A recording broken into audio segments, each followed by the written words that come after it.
رب زدني علما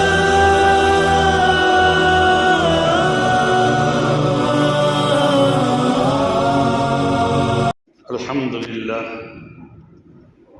لله وكفى وسلام على عباده الذين اصطفى وصل وسلم على حبيبنا المجتبى وعلى آله وصحبه نجوم الهدى وقادة التقى أما بعد فأعوذ بالله من الشيطان الرجيم بسم الله الرحمن الرحيم وما أرسلناك إلا رحمة للعالمين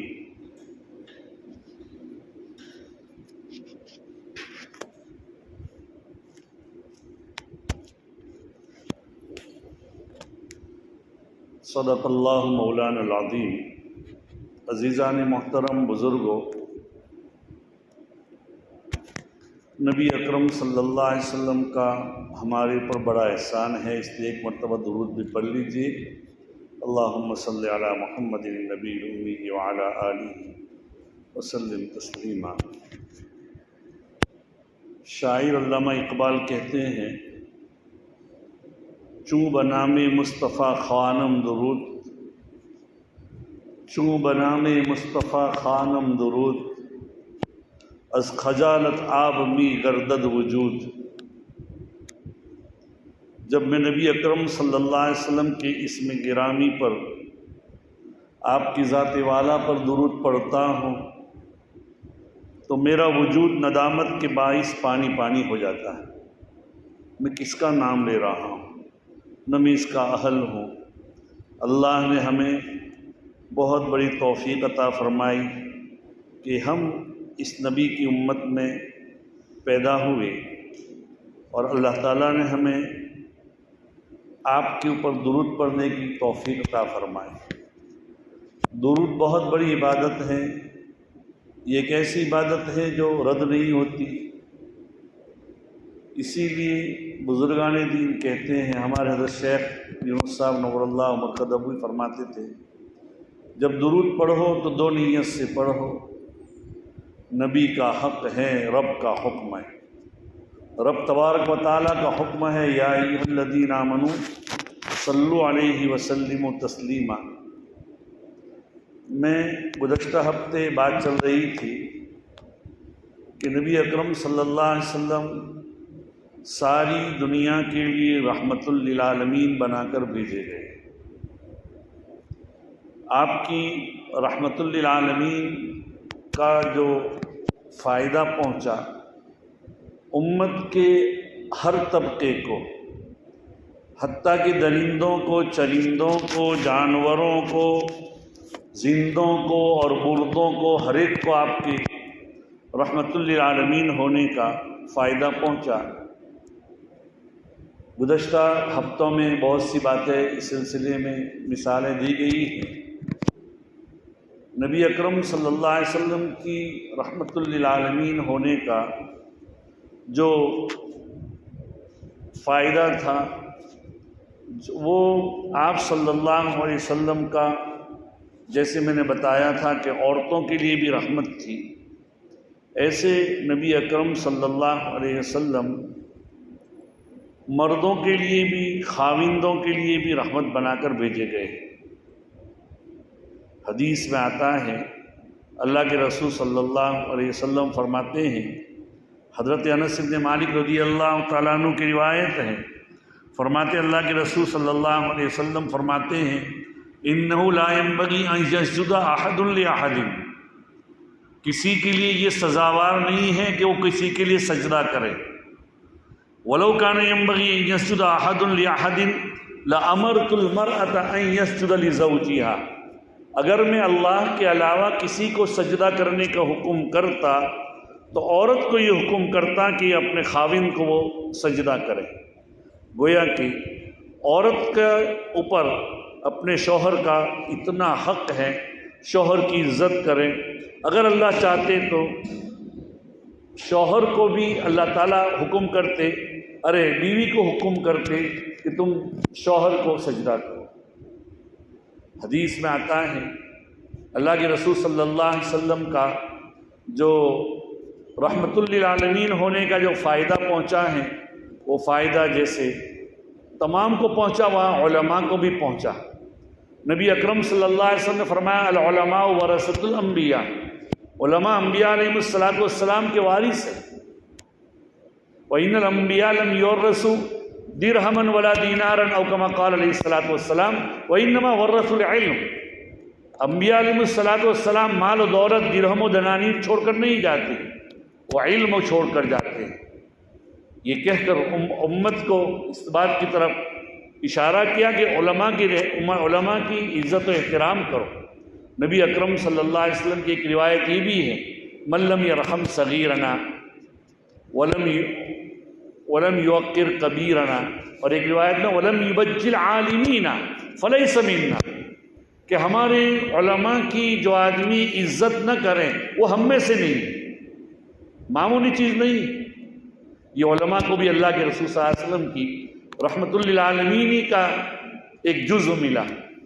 ایک روایت میں اللہ کے رسول صلی اللہ علیہ وسلم فرماتے ہیں فقیہ واحد اشد علی الشیطان من الف عابد، ایک فقیہ، ایک آدمی، ایک عالم آدمی، فقیہ علم دین کا واقف گار، اس کے مسائل کو جاننے والا، شیطان پر 1000 عابدوں سے بھاری۔ شیخ عبد القادر جیلانی رضی اللہ عنہ بہت بڑے بزرگ گزرے ہمارے سلسلے کے، ان کے بارے میں آتا ہے زندگی کے آخری ایام ممکن ہے کہ بہت بڑی عمر ہو گئی، اس کے بعد بڑے ان کے مجاہدے بھی تھے اور بڑا علم بھی تھا، تو وہ مراقبے میں یا بیٹھے ہوئے تھے دعا وغیرہ میں، ایک نور نمودار ہوا، نور آیا، اور اس کے بعد آواز آئی اس میں سے کہ عبد القادر میں اللہ تعالیٰ ہوں اور میں تمہاری ریاضتوں سے بہت خوش ہو گیا ہوں، تمہاری عبادتوں سے، آج کے بعد تمہیں عبادت کرنے کی ضرورت نہیں، آج کے بعد تمہیں عبادت کرنے کی ضرورت نہیں۔ اب عالم آدمی تھے، اللہ والے تھے، عالم تھے، عابد نہیں تھے، اسی لیے انہوں نے فوراً کہا دور سے ہٹ شیطان مردود، وہ شیطان ہے۔ اس لیے کہ نمازیں نبی اکرم صلی اللہ علیہ وسلم پر بھی معاف نہیں ہوئی ہے۔ آپ صلی اللہ علیہ وسلم میں انتقال سے پہلے جو 2-3 باتیں آپ کہا کرتے تھے اس میں نماز تھی، الصلاۃ وما ملکت ایمانکم، نماز کی پابندی کرنا اور ان لوگوں کے ساتھ اچھا سلوک کرنا جو تمہارے ماتحت ہے، تمہاری ملازمت میں، تمہارے خادم ہیں، تمہارے غلام باندھی ہیں، ان کے ساتھ اچھا سلوک کرنا، یہ نبی اکرم صلی اللہ علیہ وسلم نے فرمایا تھا۔ تو نماز تو کسی سے معاف نہیں ہو جاتی۔ تو شیخ عبد القادر نے کہا پرے ہٹ، تو فوراً وہ نور ظلمت سے بدل گیا، تاریکی ہو گیا، اندھیرا ہو گیا، اور پھر آواز آئی، یہ اس سے بھی بڑا ابتلا اور آزمائش تھی، عبد القادر تجھے تیرے علم نے بچا لیا، تجھے تیرے علم نے بچا لیا کہ تو علم کی وجہ سے بچ گیا، ورنہ میں نے اتنے 40 سے زیادہ اللہ والوں کو، عبادت گزاروں کو، عابد کو، جو فقیہ نہیں تھے اس کو میں نے اس طریقے سے گمراہ کیا۔ شیخ عبد القادر نے کہا یہ بھی بہت بڑا ابتلا ہے، اللہ کے فضل نے مجھے بچایا، علم میرا نہیں بچا سکتا۔ تو ایک فقیہ شیطان پر 1000 عابد سے بھاری۔ تو اللہ کے رسول صلی اللہ علیہ وسلم کی رحمت للعالمین کا اثر یہ فقہاء اور علماء کو بھی پہنچا، وہاں طلباء کو بھی پہنچا۔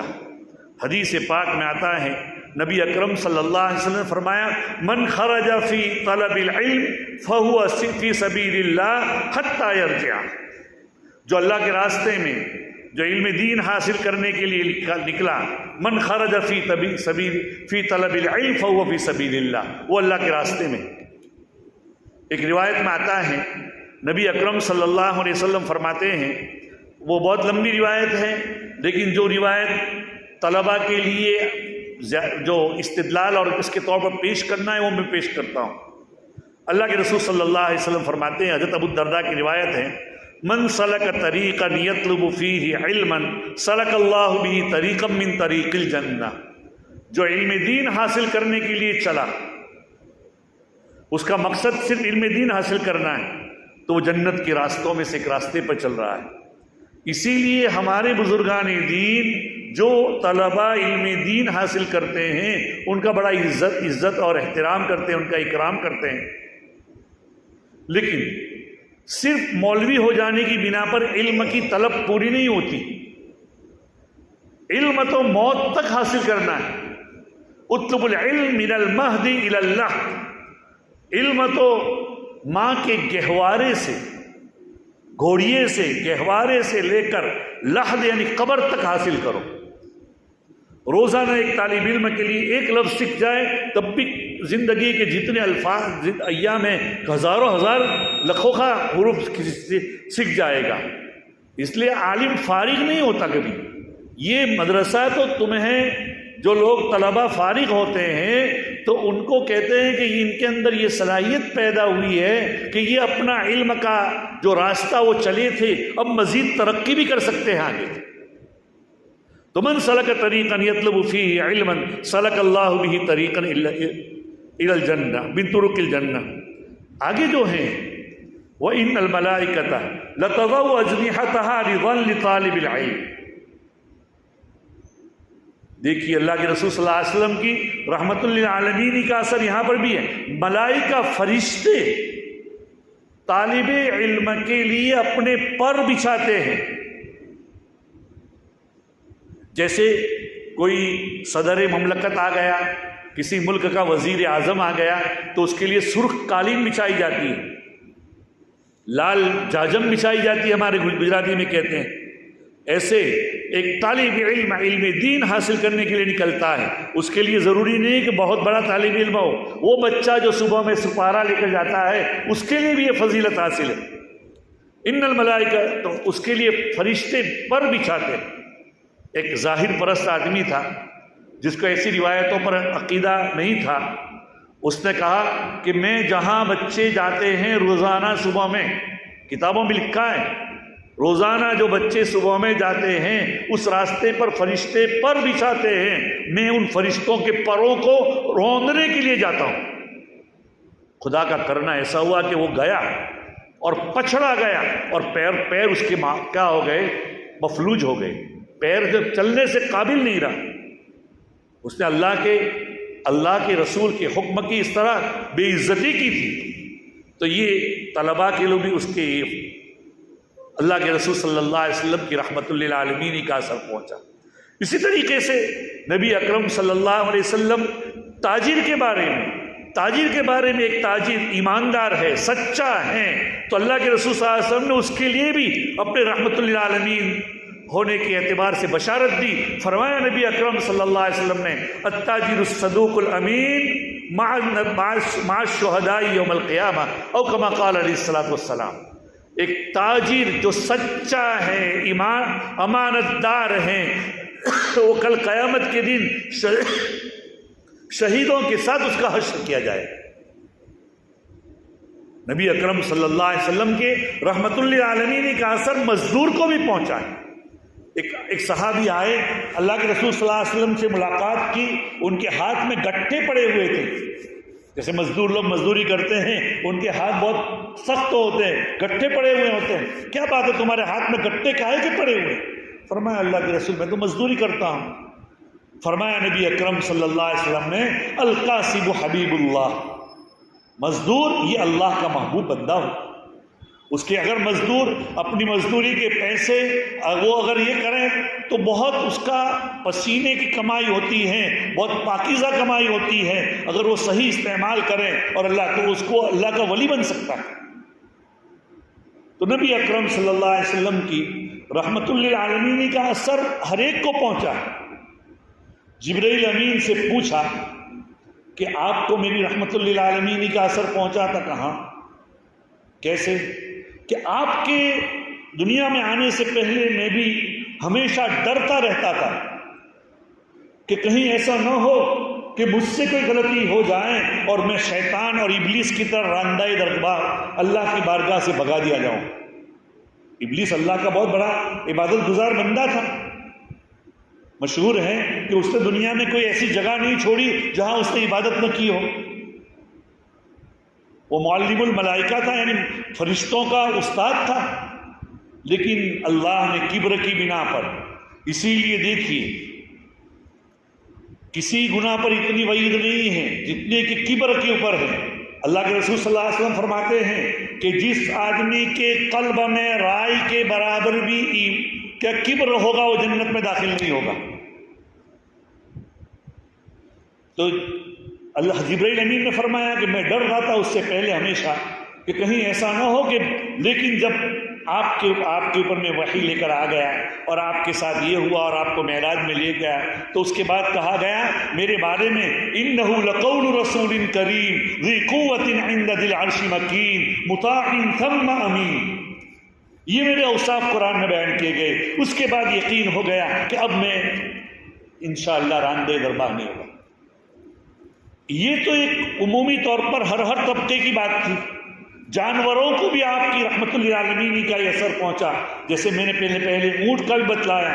آپ صلی اللہ علیہ وسلم کی بعثت سے پہلے مشرکین عرب میں یہ بات تھی کہ جب بارش نہیں ہوتی تو کسی جانور کو لیتے اور اس جانور کی دم میں آگ لگاتے، اس کی پچھڑی میں اس کی دم میں آگ لگاتے اور اس کو جانور بھاگتا ادھر ادھر اس کی تکلیف کی وجہ سے.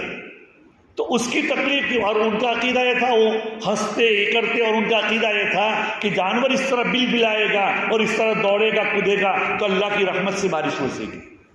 اللہ کے رسول صلی اللہ علیہ وسلم نے فرمایا کہ بھئی اس کو چھوڑو. بہرحال یہ جو ناجائز طریقہ تھا، یہ درست طریقہ تھا، یہ ناجائز طریقہ تھا، یہ نادرست طریقہ تھا، اس کو اللہ کے رسول صلی اللہ علیہ وسلم نے چھڑوایا. بلکہ نماز کے مانگنے کا جو طریقہ ہے اس طریقے کو اللہ کے رسول صلی اللہ علیہ وسلم نے سکھلایا. صلاۃ الاستسقاء کہ دعائیں کرو، اللہ کی بارگاہ میں جاؤ، یہ کرو، گڑ گڑاؤ اور اپنی گناہوں کی توبہ کرو وغیرہ وغیرہ. مردوں کو بھی نبی اکرم صلی اللہ علیہ وسلم کی رحمت للعالمین کا اثر پہنچا.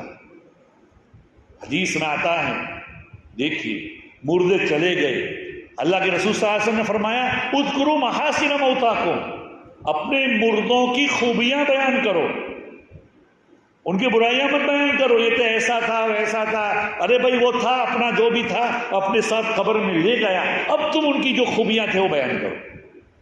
تمہیں ان کے بارے میں پوچھا نہیں جائے گا، تمہیں اپنے اعمال کے بارے میں پوچھا جائے گا. یہ نبی اکرم صلی اللہ علیہ وسلم کی رحمت للعالمین کا اثر تھا. اگلی امتوں میں کیا تھا؟ اگلی امتوں میں یہ تھا، اس امت اور اگلی امتوں کو ذرا دیکھیے. اگلی امتوں کے اوپر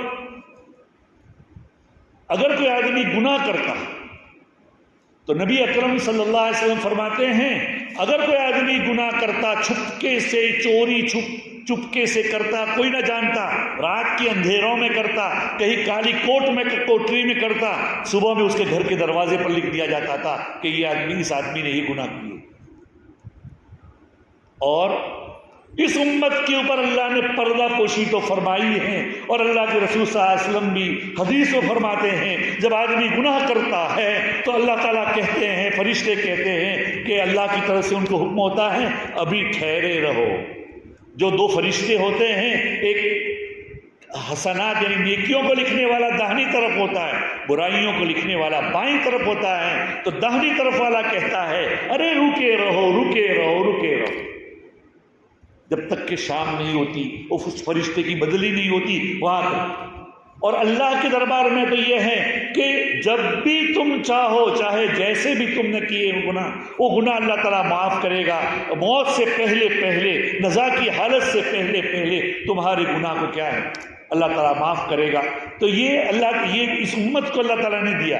بلکہ اس امت میں اگر کسی نے گناہ کیے ہیں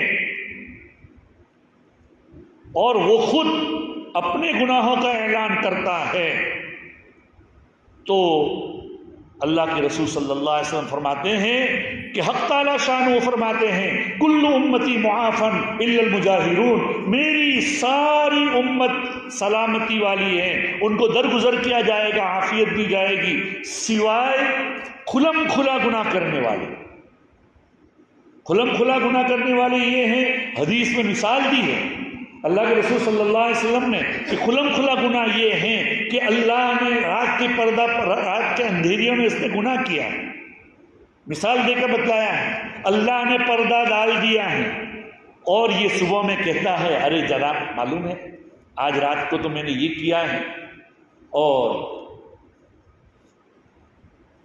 میں نے فلاں گناہ کیا، فلاں گناہ کیا، یہ گناہ کیا، یہ خود ظاہر کرتا ہے۔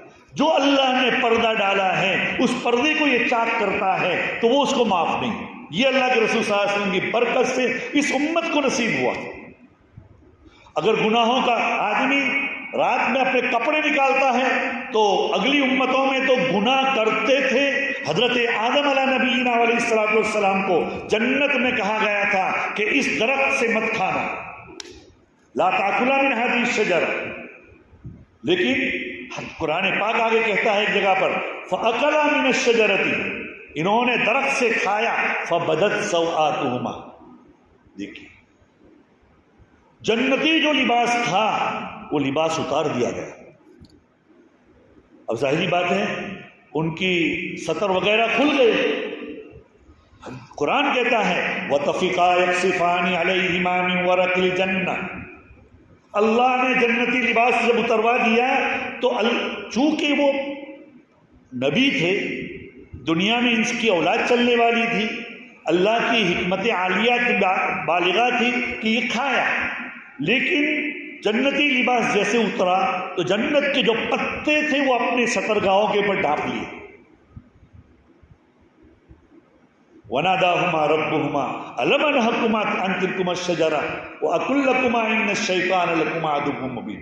تو جب آج انسان، مسلمان، مومن، امت محمدیہ کا ایک فرد اگر رات میں کپڑے اتارتا ہے تو اللہ اس کو کپڑے پہناتا ہے۔ اگر اللہ کہہ دیں کہ کپڑے پہن نہیں سکتا، اللہ چاہے تو اس کے کپڑے وہ ننگا ہی ننگا رہ سکتا ہے، لیکن اللہ نے ننگا نہیں کیا بلکہ اللہ اس کا پردہ پوشی کرتے ہیں۔ اللہ فرشتوں کو بھی کہتے ہیں لکھو مت جب تک کہ توبہ نہ کرے، انتظار کرو اگلی باری تک۔ یہ اللہ کے رسول صلی اللہ علیہ وسلم کی بنا پر۔ اگلی امتوں میں یہ تھا کہ اللہ تعالیٰ اگر اپنا مال جو ہے زکوٰۃ دینا ہے تو اپنے مال کا چوتھائی حصہ یعنی روپے میں 25 پیسے، لاکھ میں 25,000 روپے زکوٰۃ کے طور پر دیے جاتے تھے، اور وہ بھی کسی کے کام نہیں آتے تھے، جیسے کہ مالی غنیمت میں نہیں ہوتا تھا، بلکہ پہاڑ کے اوپر رکھ دو اور آسمان سے آگ آ کر اس کو جلا دیتی تھی، کھا دیتی تھی تو قبول ہو جاتا تھا، یہ سمجھا جاتا۔ اور اگر آگ آ کر واپس چلی جائے تو یہ سمجھو کہ اس میں کوئی مال حرام ہے، پھر جستجو کی جاتی تھی اور اس کے بعد یہ کیا جاتا۔ اللہ پردہ پوشی کرتا ہے اس امت کے اوپر۔ اگلی امتوں پر کیسی کیسی سختیاں تھی، کپڑے پر اگر ناپاکی لگ جائے تو کپڑا کاٹ دیا جاتا تھا۔ اس امت پر اللہ تعالیٰ نے آسانی کر دی، اور یہ آسانی کر دی کہ تمہارا کپڑا 3 مرتبہ دھو دو پاک ہو جائے۔ یہ نبی اکرم صلی اللہ علیہ وسلم کی رحمت للعالمین کا اثر تھا۔ ایسے بہت سے سینکڑوں واقعات ہیں۔ اللہ تعالیٰ نے ایسا رسول ہمیں دیا ہے، ایسے رسول کی امتی ہمیں بنایا۔ انبیاء علیہ السلام نے اس نبی کی امت میں پیدا ہونے کی تمنا کی ہے، لیکن ہمیں بغیر مانگے اس نبی کی امت میں اللہ نے پیدا کیا ہے۔ اس کی قدر کرو، نبی کی زندگی کو اپنی زندگی میں اپناؤ، نبی کی زندگی کو اور طور طریق کو اپناؤ، فرائض کو ادا کرو، سنن کو ادا کرو، اپنے چہرے کے اوپر سنت رسول اللہ کو، اور اپنی زندگی اور اپنے طور طریق، اپنے لین دین میں، اپنے سونے بیٹھنے میں، اٹھنے چلنے میں، کھانے پینے میں نبی اکرم صلی اللہ علیہ وسلم کی سنت کو اپناؤ۔ یہ اگر ہم اس کو نہ اپنائیں گے، ایسا نبی کی امتی بنانے کے باوجود بھی ہم نے ان کی قدر نہیں کی، تو ممکن ہے کہ کل قیامت کے دن اس کے بارے میں بھی پوچھ تاچھ ہوگی۔ کل قیامت کے دن ایسا نہ ہو کہ کل قیامت کے دن حوض کوثر پر ہم جا رہے ہو اور فرشتے کہہ رہے ہو سحقن سحقن، دور ہٹو دور ہٹو، نبی کہہ رہے ہیں کہ ارے میری امت آنے دو آنے دو، تو اللہ کے رسول کو کہا جائے گا کہ تیری امت کا یہ وہ فرد ہے جو تیرے طریق پر نہیں تھا، وہ تمہارے راستے پر گامزن نہیں تھا، اس نے تو یہ کیا تھا، یہ اس کے گورکھ دندے تھے۔ ایسا کل قیامت کے دن نہ ہو، اس لیے آج سے یہ عہد کر کے جاؤ کہ ہم اپنی زندگیوں میں نبی اکرم صلی اللہ علیہ وسلم کے طریق کو ہر شعبے میں اپنائیں گے، اس کی قدر کریں گے۔ اللہ تعالیٰ مجھے بھی توفیق نصیب فرمائے۔ وآخر دعوانا الحمدللہ رب العالمین۔ مضمون تو ایسے بہت لمبا ہے، یہ تقریباً چار ہفتے ہو چکے ہیں، آئندہ ہفتے ممکن ہے کہ کوئی اور بات ہو، یا جیسے جیسے وقت کا تقاضا ہوگا۔ اللہ تعالیٰ ہمیں توفیق نصیب فرمائے۔ وآخر دعوانا الحمدللہ رب العالمین۔